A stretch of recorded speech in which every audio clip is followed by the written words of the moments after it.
अस्सलामुअलैकुम बच्चों, उम्मीद करती हूँ आप सब लोग खैरियत से होंगे और अपना जो काम है वो भी कंप्लीट कर रहे होंगे, नोट्स बना रहे होंगे आप लोग और अच्छी सी तैयारी भी कर रहे होंगे, कॉन्सेप्ट भी अपने स्ट्रॉन्ग कर रहे होंगे आप लोग।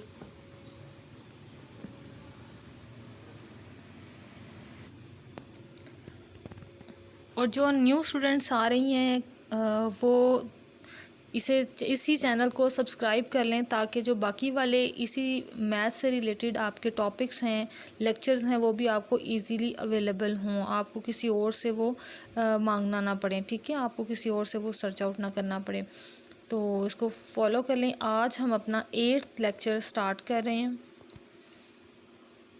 और हमारे 8th लेक्चर जो है इसका टॉपिक है projection of one vector upon another vector and after this we do some questions from exercise. In many physical applications, it is required to know how much of a vector is applied along a given vector. एक vector जो है वो दूसरे vector से क्या relation रखता है। For this purpose, we find the projection of one vector along the other vector. और इसीलिए हम इस रीज़न को जानने के लिए कि एक वेक्टर जो है वो दूसरे के अलॉन्ग किस वे में अप्लाई होगा, हमें प्रोजेक्शन फाइंड आउट करना पड़ती है। अब प्रोजेक्शन को सिंपल वे में अंडरस्टैंड करने के लिए ग्राफिकली हमारे पास ये फिगर मौजूद है जिसमें हमारे पास दो वेक्टर्स हैं। एक वेक्टर है हमारे पास ओ ए के अलॉन्ग और दूसरा वेक्टर है हमारे पास ये ओ बी के अलॉन्ग वी, और नीचे आता है हमारे पास ये यू वेक्टर। ओके स्टूडेंट्स, तो पाइथागोरस थ्योरम को यूज़ करेंगे हम यहाँ पे। ये मैंने यहाँ से परपेंडिकुलर लाइन ड्रॉ की, ये जो डॉटेड लाइन है, ठीक है, ये क्लियरली यहाँ पे 90 का एंगल बनाती है। अब देखें, आपने पाइथागोरस थ्योरम के अकॉर्डिंगली ये डेफिनेशन आपने याद की होगी ए बी सी, जिसमें हमारे पास अगर ये एंगल थीटा होता है तो हम इसी थीटा के रिजल्ट को यूज़ करते हैं इस वे में, cos theta is equal to base by hypotenuse and sin theta is equal to perpendicular by C hypotenuse. sin theta is equal to perpendicular divided by hypotenuse. तो इसी result को use करेंगे हम यहाँ पर भी। ये हमारे पास v वेक्टर और ये हमारे पास u वेक्टर है, इसलिए हमने यहाँ पर ये सब्स्टिट्यूशन कर ली। O A is equal to u vector, O B is equal to v vector, let theta be the angle between them, यानी O A and O B. In between there is an angle theta such that theta is less than और equal to pi, यानी theta जो है वो हमारे पास पाई से less में angle है।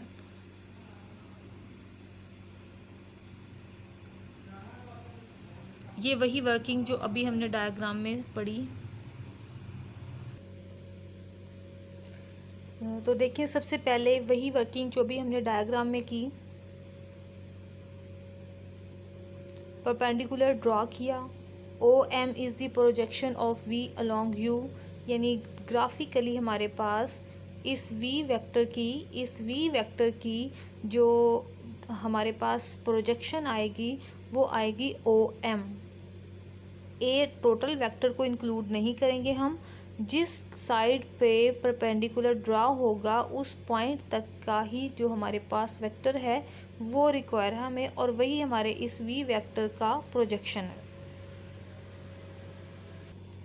तो देखिए बच्चों, यहाँ पर अब ये फार्मूला यूज़ किया कॉस के लिए, बेस और डिवाइडेड बाय हाइपोटेन्यूस, यानी O M divided by O B is equal to cos theta. अब ओ बी दूसरी साइड पर चला गया, कॉस से डिवाइड, इस साइड पर ओ एम से डिवाइड हो रहा था, ओ बी दूसरी साइड पर जाकर कॉस से मल्टीप्लाई हो गया। अब ओ बी जो है वो टोटल हमारे पास लेंथ कितनी है ओ बी वेक्टर की, वो हमारे पास क्योंकि वेक्टर वी है तो उसकी लेंथ हमारे पास मॉड ऑफ वी आ जाएगी। तो इसलिए यहाँ पे ओ बी की जगह पर मॉड्यूलस ऑफ वी लिखा हुआ है, या नॉर्म ऑफ वी भी हम इसे बोल सकते हैं। हमारे पास फार्मूला है कॉस थीटा का, ये फार्मूला है u dot V divided by norm of u norm of v, and now we substitute this result into above in place of cos theta, and here we get mod of v and cos theta replaced by u dot v divided by norm of u multiply mod of या norm of v।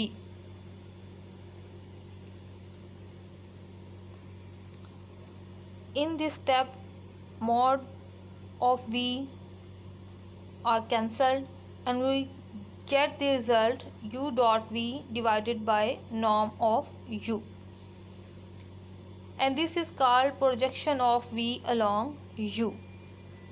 So if we want to get projection of some vector on another vector, we firstly apply dot product between those two vectors and divide the vector along which we want to project of the first one.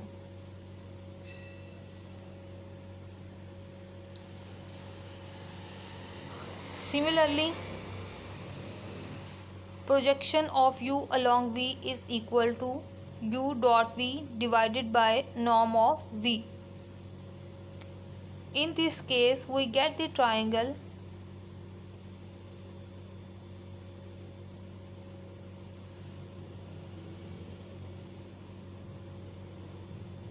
u is above and v is below. Clear? This is the diagram which we need to use to prove this result.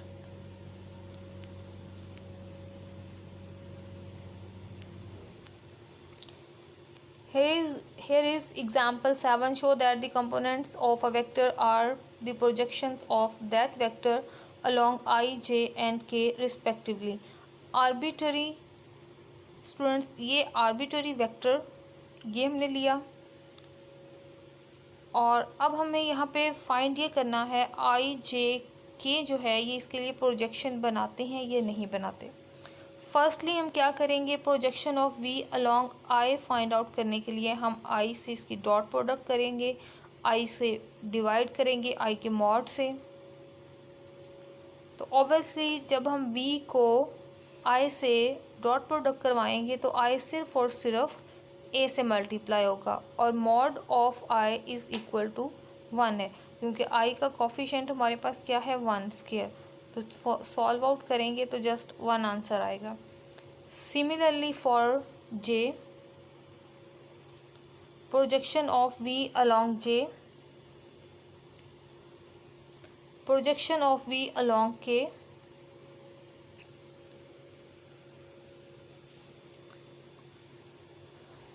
hence components a, b and c of vector are projections of the vector v along I, j and k respectively.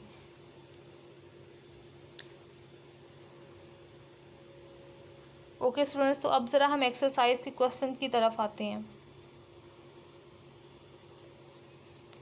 अब step by step हम question number 1, 2, 3, 4, 5, 6 questions करेंगे, ठीक है, क्योंकि ये questions हमारे जो topic हम स्टडी कर चुके हैं ये उनसे रिलेटेड हैं। ओके, तो एक्सरसाइज 7.3 का क्वेश्चन नंबर 1 हमारे पास है, in which we have to find the cosine of the angle theta between u and v. u is equal to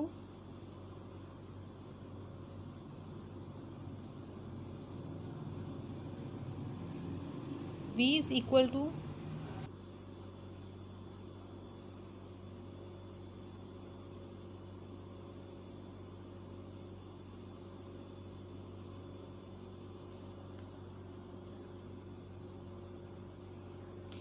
Now firstly we find its dot product.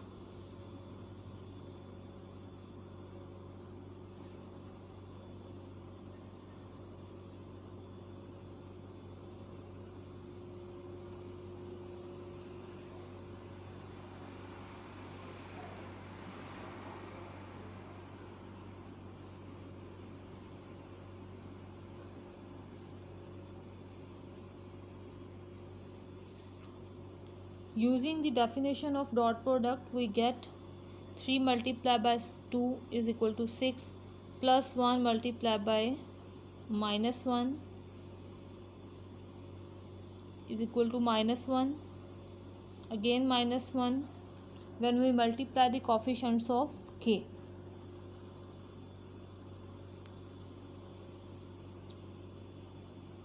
And now we find the norm of these two vectors. Square root. Firstly we find the norm of u, so we use the vector u.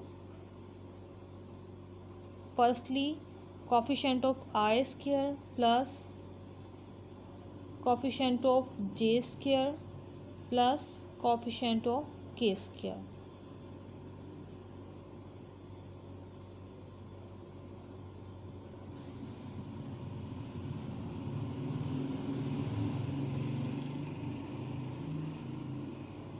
Next we find the norm of v.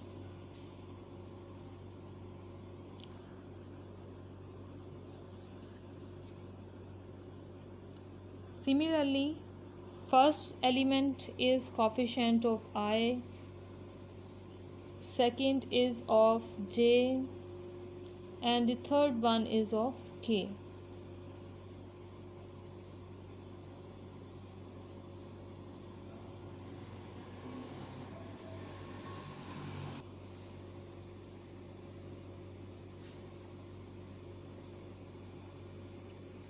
And now we apply our formula. Cos theta is equal to u dot v divided by norm of u multiply norm of v. We get the answer u dot v 4 by norm of u square root 11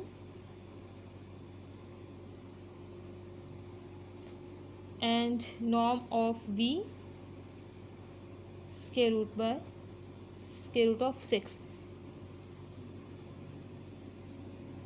As these two values have square result, so we multiply in the square.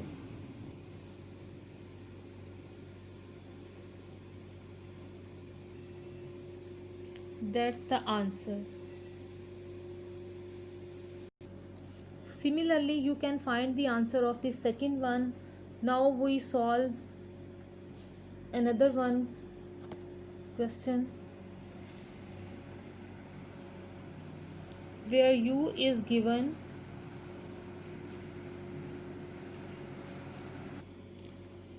u is equal to -3, 5, v is equal to 6, -2. Firstly, we find their dot product.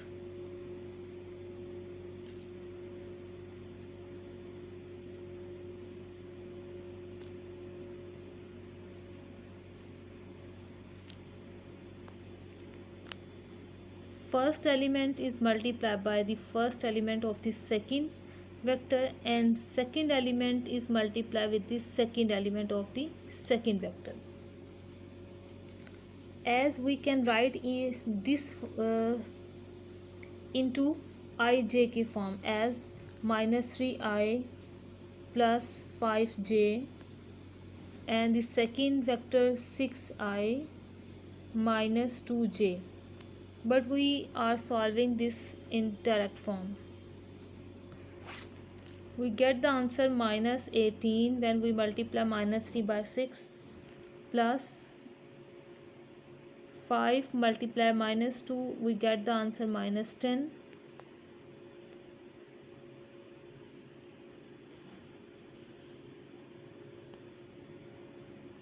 -28. Now we find the norm of these two vectors. Firstly of u,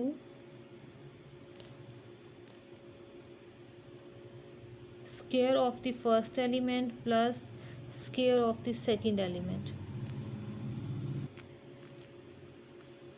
9 plus 25 .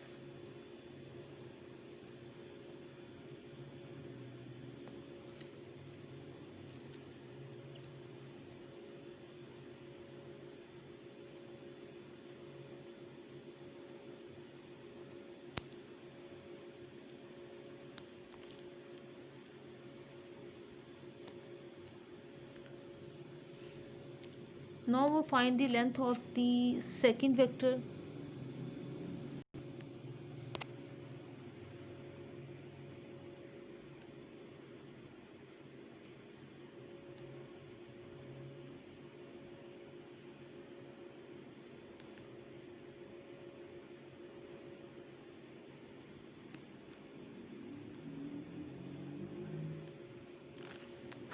Now we apply the formula.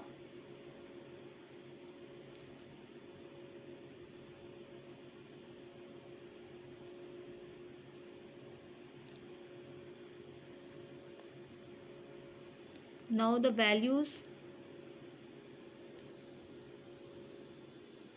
-28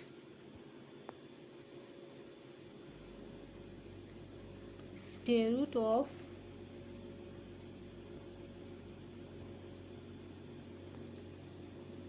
34 and 40.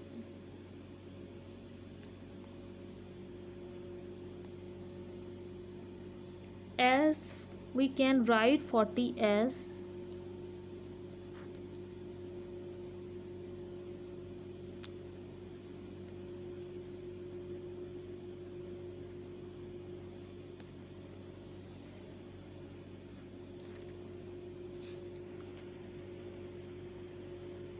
here. I am telling to you how I have changed this equation.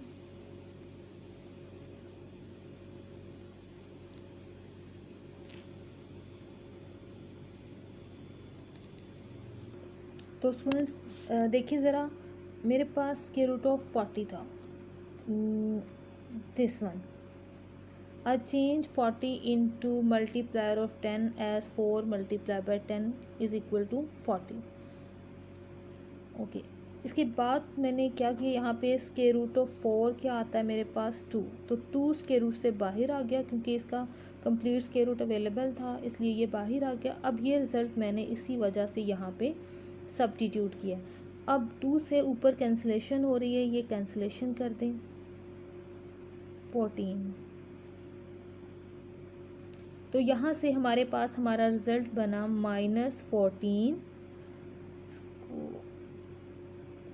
-14 by square root of 34 square root of 10. अब इन्हें भी आपस में multiply करवा देंगे हम. -14 square root of 340, क्योंकि जब 34 मल्टीप्लाई होगा 10 से तो ये हमारे पास 340 होगा और स्क्वायर रूट के अंदर ये रिजल्ट्स आपस में मल्टीप्लाई होते हैं.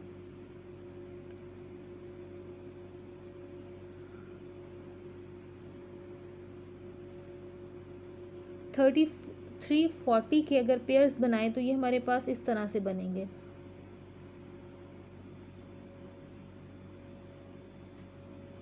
2 multiply by 2 multiply by 5 multiply by 17. 5 to 10 and 2 17 is equal to 34. इसलिए इसके ये इजीली फैक्टर्स बन गए हमारे पास. अब हम यहाँ से अगर इसे फर्दर सॉल्व करें तो देखें स्टूडेंट्स, स्क्वायर रूट के अंदर 2 स्क्वायर आ रहा है. ये आपको मैं समझाने के लिए कर रही हूँ, ठीक है. आप इसको जब समझ जाओ तो डायरेक्ट भी इस रिज़ल्ट को यूज़ कर सकते हो. तो देखें 2 का स्क्वायर जब स्क्वायर रूट के अंदर अवेलेबल है तो 2 बाहर चला जाएगा और 5 और 7 जो है ये अंदर आ जाएगा. 17 सॉरी.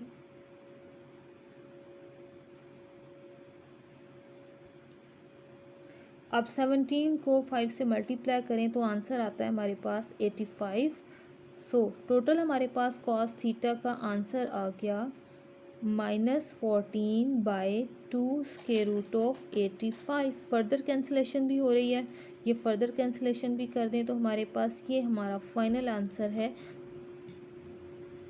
पार्ट थर्ड का। ओके जी, क्वेश्चन नंबर 2।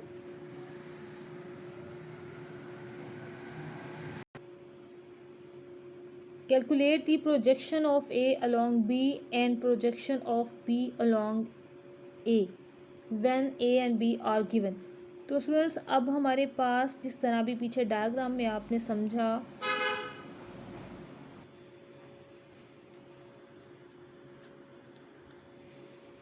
अब हमारे पास U और V की जगह A और B वेक्टर अवेलेबल है। तो सबसे पहला काम हम यही करेंगे, प्रोजेक्शन चाहे A along B हो या B along A हो, हमें सबसे पहले फाइंड करना पड़ेगा डॉट। तो सबसे पहले A dot B A vector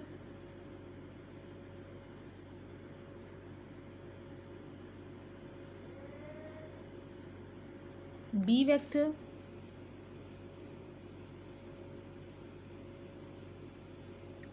and now we multiply these two vectors। इस वाले वेक्टर में आई कंपोनेंट नहीं है, इसका मतलब है आई कंपोनेंट हमारे पास ज़ीरो है। सो जब 0 1 मल्टीप्लाई हुआ तो ये 0 आ जाएगा। और इस वेक्टर में हमारे पास जे कंपोनेंट नहीं है, लिहाजा जब ये 1 जो है जे का कॉफिशिएंट वो 0 से मल्टीप्लाई होगा तो आंसर फिर अगेन हमारे पास 0 आ जाएगा। अब के कॉफिशिएंट जब आपस में मल्टीप्लाई होंगे तो +1 -1 इज इक्वल टू -1, तो टोटल आंसर आ गया हमारे पास -1। अब आपने क्या करना है, आपने दोनों वेक्टर्स का जो है ये नॉर्म फाइंड आउट कर लेना है। सबसे पहले ए का फाइंड कर रही हूँ मैं, आई के कंपोनेंट का स्क्वायर, जे के कंपोनेंट का स्क्वायर और फिर के कंपोनेंट का square.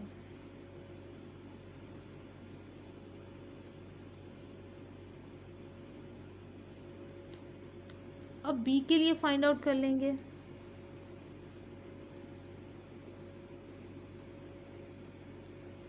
Zero square +1 square +1 square.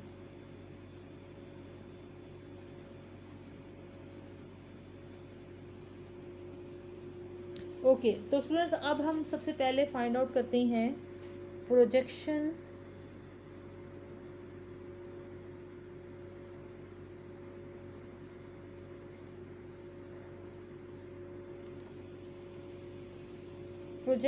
Of B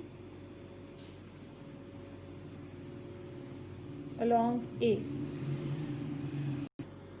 तो फार्मूला क्या बनेगा हमारे पास students, a dot b divided by norm of a, यानी जिसके अलॉन्ग फाइंड आउट करना है हम उसी के नॉर्म से डिवाइड करवाएंगे डॉट प्रोडक्ट को।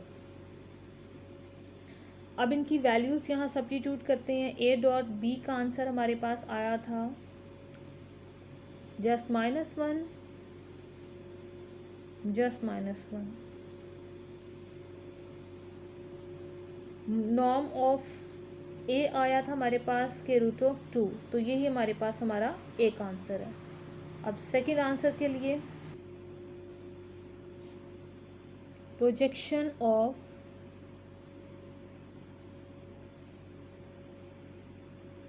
ए अलॉन्ग बी,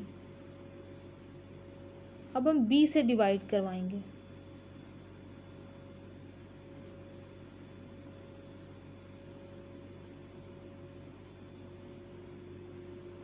वैल्यू सब्स्टिट्यूट करवा लें। ए डॉट बी का answer -1, norm of B is equal to √2 और यही फिर हमारे पास हमारा फाइनल आंसर है। अब क्वेश्चन नंबर 3 स्टार्ट करते हैं अपना।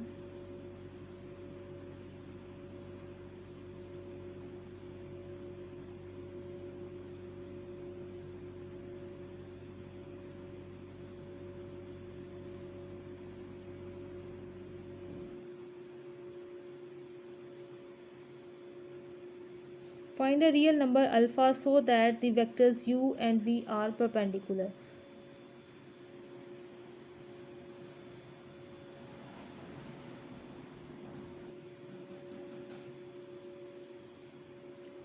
Find a real number alpha so that the vectors u and v are perpendicular. We apply dot product, and in perpendicular case their dot product must be equal to 0. So apply the vectors.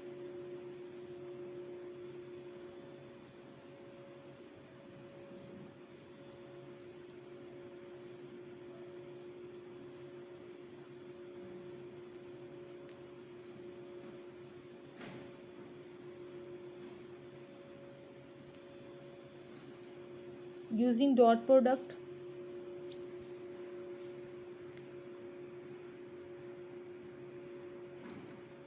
component of j, component of k, we have multiply both the vectors, and now we have get an equation for alpha.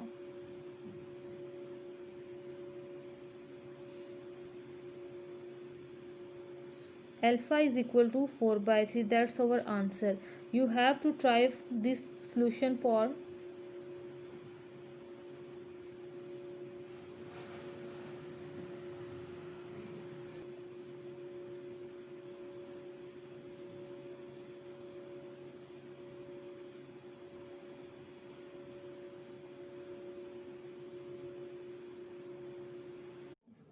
Next question हम कर रहे हैं question number 4. Find the number z so that the triangle with vertices a, b and c is a right triangle with right angle at c. तो सबसे पहले हम draw करते हैं अपनी ट्राइंगल.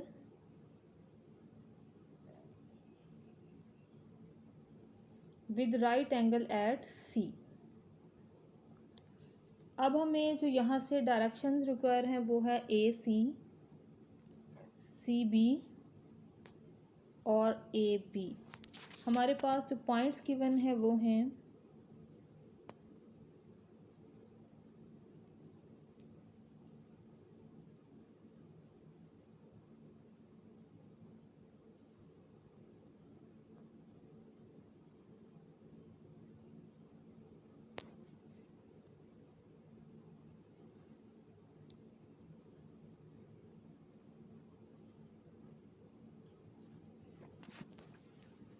अब हम डायरेक्शन फाइंड आउट करते हैं. सबसे पहले ए सी डायरेक्शन.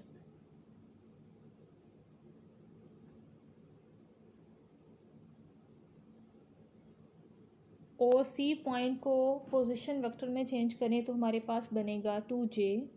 आई कंपोनेंट क्योंकि ज़ीरो है इसलिए उसे लिखा ही नहीं, उसे यहाँ से वैसे ही वैनिश कर दिया. उसके बाद -2a यानी a का पोजीशन वेक्टर i -j. अब इसे सॉल्व कर लेते हैं.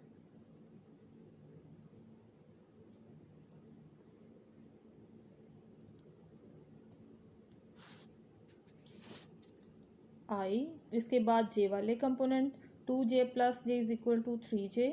उसके बाद लास्ट नंबर बनेगा हमारे पास zk.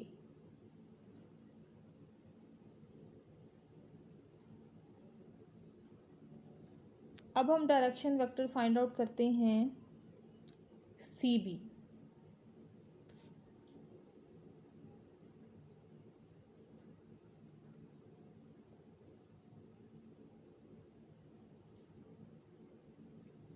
स्टार्टिंग में पहले हम बी पॉइंट को पोजीशन वेक्टर में चेंज कर रहे हैं.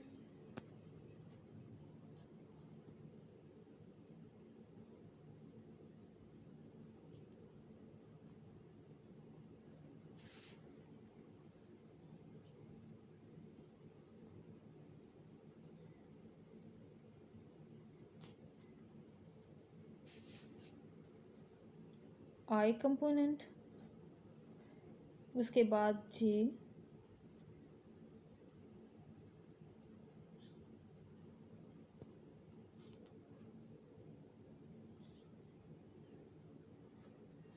-2j -2zk.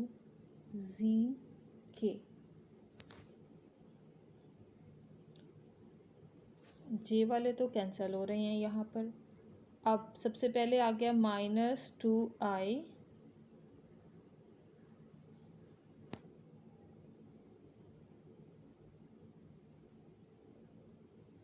उसके बाद नेक्स्ट मेरे पास आ गया +1 - 2,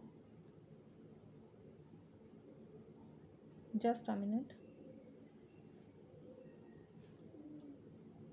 only z,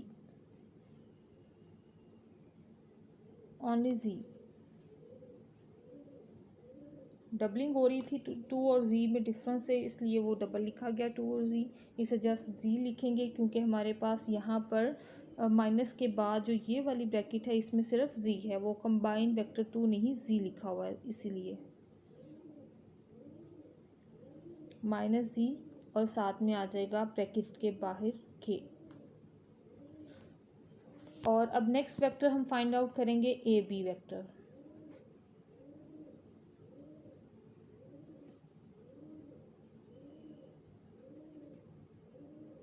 O B is equal to -2i + 2j + k।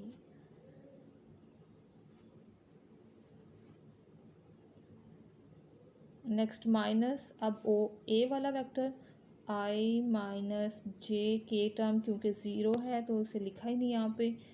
अब इसे सॉल्व कर लें, ये आ जाएगा आपके पास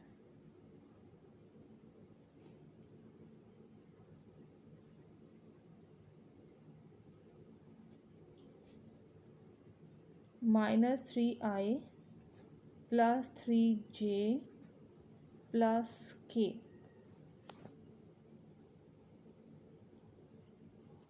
अब यहाँ से देखें स्टूडेंट्स, ट्रायंगुलर लॉ हमारे पास है जो हमें कहता है कि A C + C B must be equal to A B. तो सबसे पहले ट्रायंगुलर की ये वाली कंडीशन चेक करते हैं क्या ये सेटिस्फाई होती है। तो देखिए हमारे पास ए सी डायरेक्शन में फर्स्ट आंसर है -i, जब सी बी में देखें तो वो मेरे पास अवेलेबल है -2i। तो -2i और -i इज इक्वल टू -3। तो देखिए हमारे पास ए बी में फर्स्ट एलिमेंट भी -3i ही है, इसलिए हमारी ये कंडीशन यहाँ पर सेटिस्फाई हुई। अब नेक्स्ट वाला एलिमेंट भी मैच करना चाहें तो वो भी कर लें।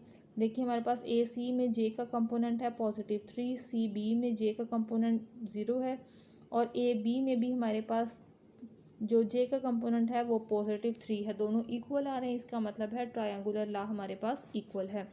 या फिर आप सिंपली क्या करें, यहाँ पे दोनों वेक्टर्स लिखें, यहाँ ए सी का वेक्टर प्लस यहाँ सी बी का वेक्टर और यहाँ पर ये आपका ए सी का ए बी का वेक्टर आ जाएगा। ठीक है, स्टार्टिंग वाली टर्म्स आपकी इक्वल हो जाएंगी। लेकिन यहाँ पर हम इस वाले फार्मूला से z का रिज़ल्ट तो नहीं फाइंड आउट कर सकते, इसके लिए हमें, क्योंकि उन्होंने हिंट दिया हुआ है कि ये राइट ट्रायंगल है, हम उस कंडीशन को यहाँ यूज़ कर लेते हैं। तो बच्चों z का रिज़ल्ट फाइंड करने के लिए हम यहाँ पर a c dot product with c b लिखेंगे इक्वल टू 0।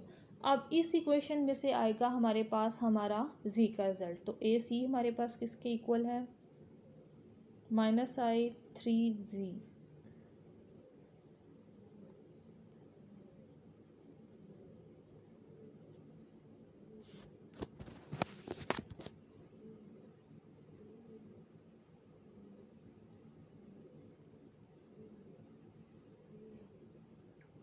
और c b vector -2 1 - c।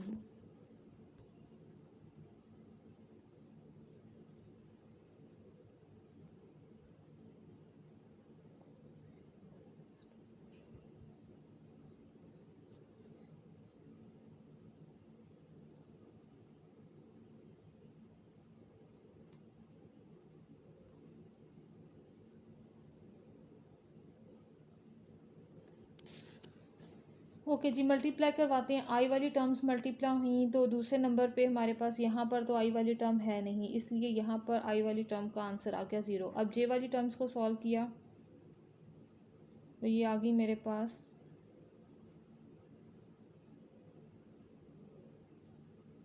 -6। Just a minute, ये कंपोनेंट चेक कर लें, ये आई है या J. I, sorry, I write this result in J.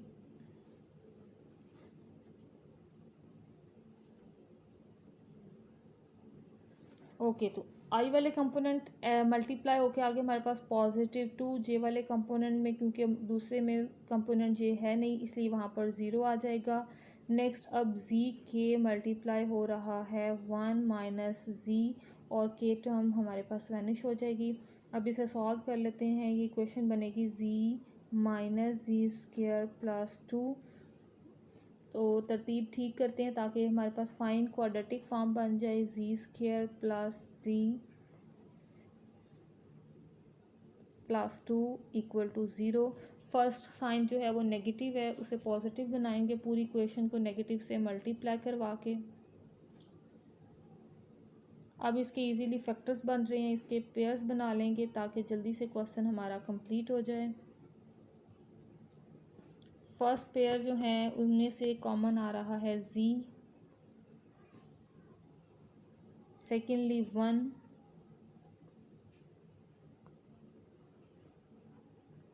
Ji minus 2, Z plus 1, और ये मेरे पास रिज़ल्ट बना z-2 is equal to zero, z+1 equal to zero. अब इन इक्वेशन को सॉल्व किया तो z इज़ इक्वल टू 2 ये रिज़ल्ट आ गया, और z इज़ इक्वल टू -1 ये आंसर आ गया हमारे पास। ठीक है, ये हमारा क्वेश्चन सॉल्व हो गया। Next question number 5, if v is a vector for which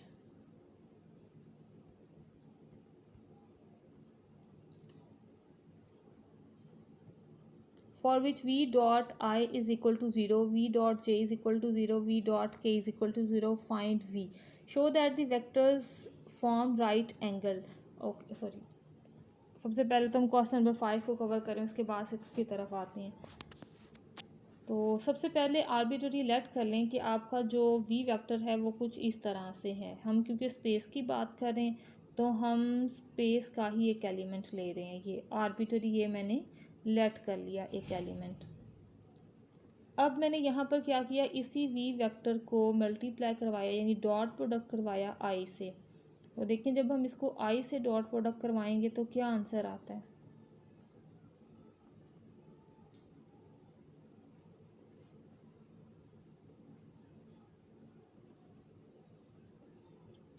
I component सिर्फ मल्टीप्लाई होगा आई कंपोनेंट से, बाकियों से अगर मल्टीप्लाई होगा भी तो टर्म को ज़ीरो बना देगा। तो जब आई का कोफिशिएंट 1 अंदर ए से मल्टीप्लाई होगा तो हमारे पास आंसर क्या आएगा, जस्ट ए। अब इसी तरह वी वेक्टर को जे से डॉट प्रोडक्ट करवाते हैं।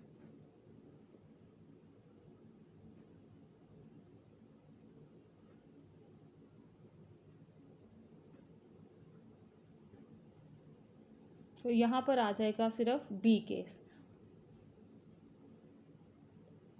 अब इसी तरह वी वेक्टर को डॉट प्रोडक्ट करवाते हैं के से।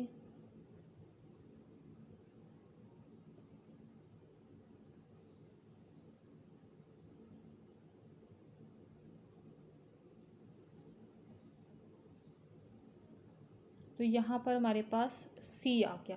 अब देखें ज़रा, हमारे पास कंडीशन गिवन है कि v डॉट आई भी इक्वल टू ज़ीरो है। तो v डॉट आई का आंसर हमारे पास क्या आया, ऊपर a। यहाँ पर मैंने इसलिए a लिखा, सो a इक्वल टू ज़ीरो। अब सेकंड कंडीशन भी हमें ये देते हैं, v डॉट जे जो है वो भी आपका है equal to zero after dot product. तो v डॉट जे का आंसर ऊपर क्या आया हमारे पास, b। सो यहाँ पर ये b भी ज़ीरो है।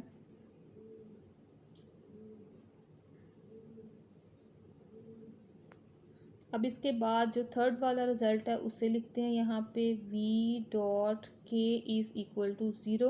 तो इसका क्या रिज़ल्ट होगा हमारे पास, ऊपर से रिज़ल्ट देखा तो वो हमारे पास c था, सो ये c भी इक्वल टू ज़ीरो हो गया। सो टोटल वेक्टर में जितने भी एलिमेंट्स हैं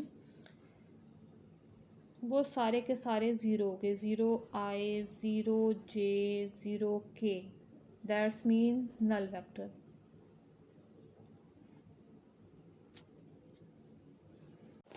तो नेक्स्ट क्वेश्चन नंबर 6 देखें।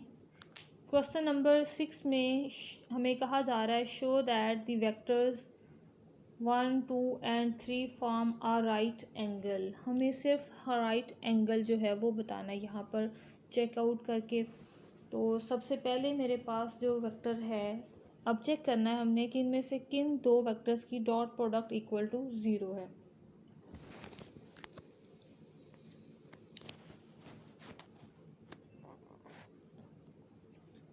फर्स्ट वेक्टर्स को अगर मल्टीप्लाई करवाया जाए,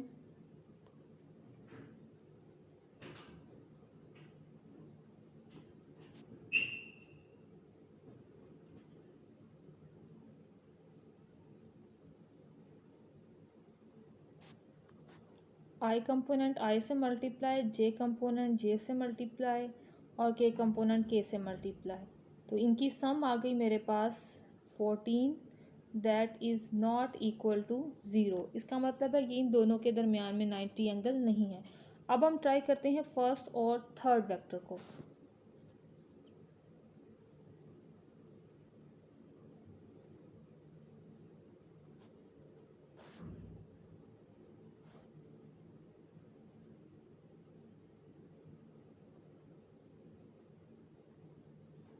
अब इन्हें डॉट प्रोडक्ट करवाते हैं, तो आई कंपोनेंट सबसे पहले आई से डॉट प्रोडक्ट हुआ 6, जे कंपोनेंट जे से डॉट प्रोडक्ट और फिर के कंपोनेंट के से डॉट प्रोडक्ट, तो ये हमारे पास आंसर दे रहा है 0। इसका मतलब है इन दोनों वेक्टर्स के दरमियान 90 एंगल है हमारे पास। इसी तरह अब हम सेकंड और थर्ड को चेक कर लेंगे कि क्या सेकंड और थर्ड के दरमियान में हमारे पास राइट एंगल है।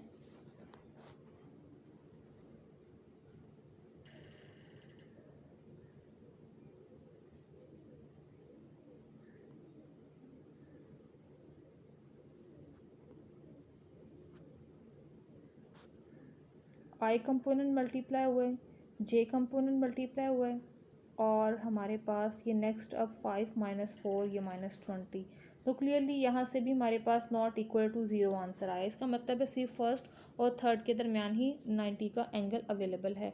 अब इसी का सेकंड पार्ट करते हैं। इन तमाम क्वेश्चंस को आपने खुद भी प्रैक्टिस करनी है, ये नहीं बस यहाँ से देख लिया और बस, आपने खुद भी इनको सॉल्व करना है। सेकेंड पार्ट पे है show that the set of points P Q and R form a right triangle. सबसे पहले हम इन्हीं पॉइंट्स को पोजीशन वेक्टर में चेंज करेंगे, पी क्यू। और अब हमें ये भी नहीं बताया इन्होंने कि किस पॉइंट पर राइट एंगल है, वो भी हम खुद ही आइडेंटिफाई करेंगे।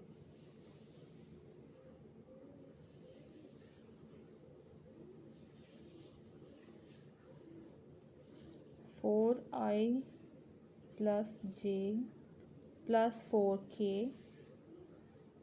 Negative sign O P I plus 3j plus 2k। Okay ji.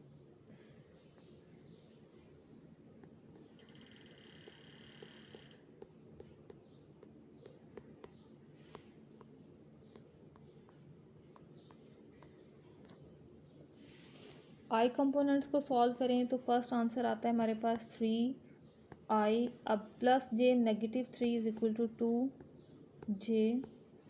Next हमारे पास है 4k -2, तो ये पी क्यू का आंसर आ गया। अब हम बाकी वाले रिजल्ट से फाइंड आउट करते हैं। पी क्यू फाइंड कर लिया, अब पी आर फाइंड आउट कर लेते हैं।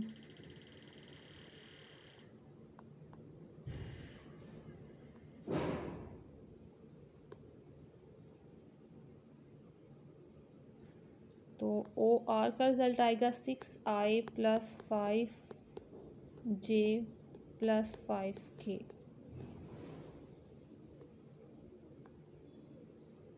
Negative sign O P I plus 3j plus 2k।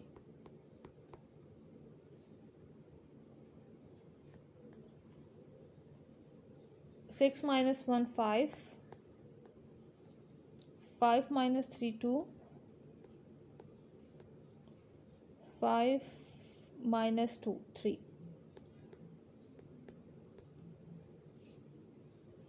अब नेक्स्ट हमारे पास लास्ट वाली जो वेक्टर है वो फाइंड करना है हमने। लास्ट वाला वेक्टर हमारे पास है क्यू आर।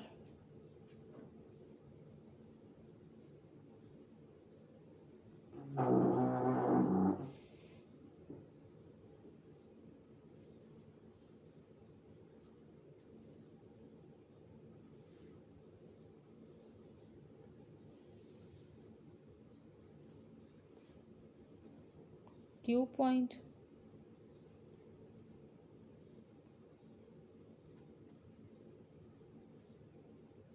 सिक्स माइनस 4 2,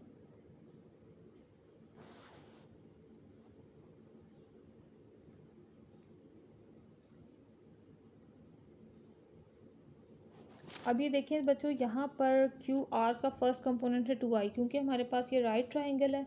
तो सबसे पहले हम यही चेक करें कि राइट एंगल से पहले क्या ये ट्राइंगल है। तो देखिए हमारे पास जो हमारी फर्स्ट साइड थी पी क्यू, और अगर क्यू आर को ऐड करें तो हमारे पास रिज़ल्ट आता है पी आर।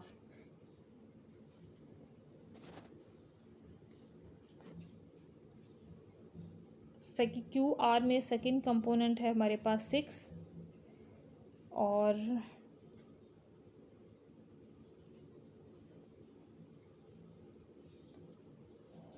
पी क्यू में अवेलेबल है माइनस, ये कंप्लीट लिखेंगे हम नीचे, 3 माइनस 2 पॉजिटिव 2।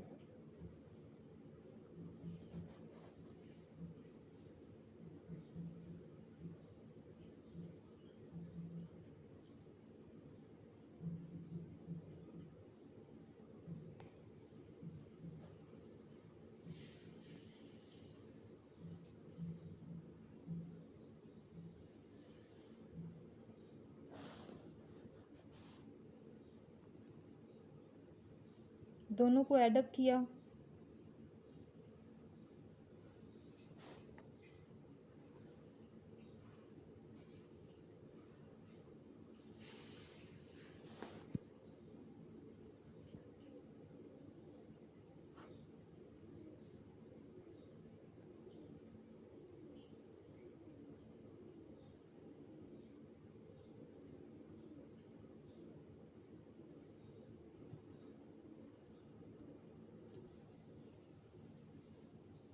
ये यहाँ पर मेरे पास स्टूडेंट्स, यहाँ पे मेरे पास पॉजिटिव 4 आएगा इस कैलकुलेशन के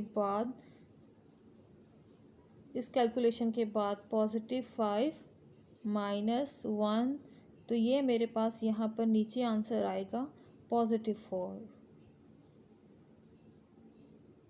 ठीक है, इस चीज़ को मैंने करेक्ट कर लिया। यहाँ पे पॉजिटिव 4 आएगा यहाँ पर, और जब ये पॉजिटिव 4 यहाँ आएगा तो कंप्लीट कैलकुलेशन हमारी चेंज हो जाएगी, और यहाँ पे ये आ जाएगा पॉजिटिव 2j।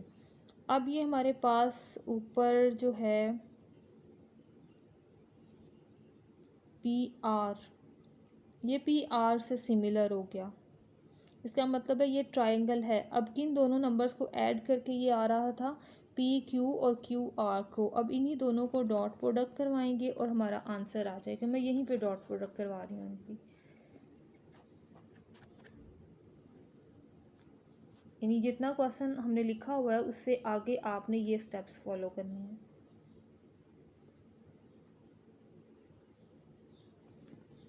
आई कंपोनेंट मल्टीप्लाई हुए, जे कंपोनेंट मल्टीप्लाई हुआ है, और फिर के कंपोनेंट मल्टीप्लाई हुआ है। तो क्लियरली इसका आंसर आ गया हमारे पास 0। इसका मतलब है ये राइट ट्रायंगल बनाते हैं। तो चलें, आज का हमारा जो लेसन है वो यहाँ तक ही। ओके, अल्लाह हाफिज़।